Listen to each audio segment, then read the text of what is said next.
దక్షిణ కైలాసంలో ప్రదోష నందిసేవ ఉత్సవం నేత్రపూర్వకంగా నిర్వహించారు. ప్రదోష నందిసేవను పురస్కరించుకొని ఉమామహేశ్వర ఉత్సవమూర్తులను ప్రదోష నందిపై ఉంచి ప్రాకారోత్సవం భక్తులు శివనామ స్మరణల నడుమ వైభవంగా జరిపారు. శ్రీకాళహస్తీశ్వర ఆలయంలో పురస్కరించుకొని ప్రదోష నందిసేవ చేపట్టారు.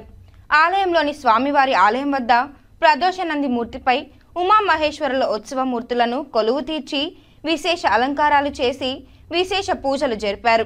అనంతరం భక్తులు ప్రదోష నంది మూర్తిని మోసుకుంటూ శివనామ స్మరణ చేస్తూ ప్రాకారం ఉత్సవం చేపట్టారు.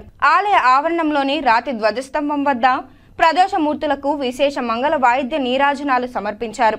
అనంతరం ఊరేగింపుగా తీసుకువచ్చి స్వామివారి ఆలయం వద్ద కొలువు తీర్చి ధూపదీప నైవేద్యాలు నివేదించి మంత్రపుష్ప నివేదన అనంతరం పూర్ణ హారతులు సమర్పించారు. ప్రదోష నందిపై ఉమామహేశ్వరులను దర్శించుకొని భక్తులు ఆధ్యాత్మిక ఆనందంతో పరవశిస్తూ శంభో శంకర అంటూ భక్తి ప్రభక్తులతో ప్రణమిల్లారు. ఈ కార్యక్రమంలో ఆలయ media deputy EO Krishna Reddy, temple superintendent Nagabhushanam Yadav, temple inspector Sudarshan Naidu, VRO Satish Malik తదితరులు పాల్గొన్నారు.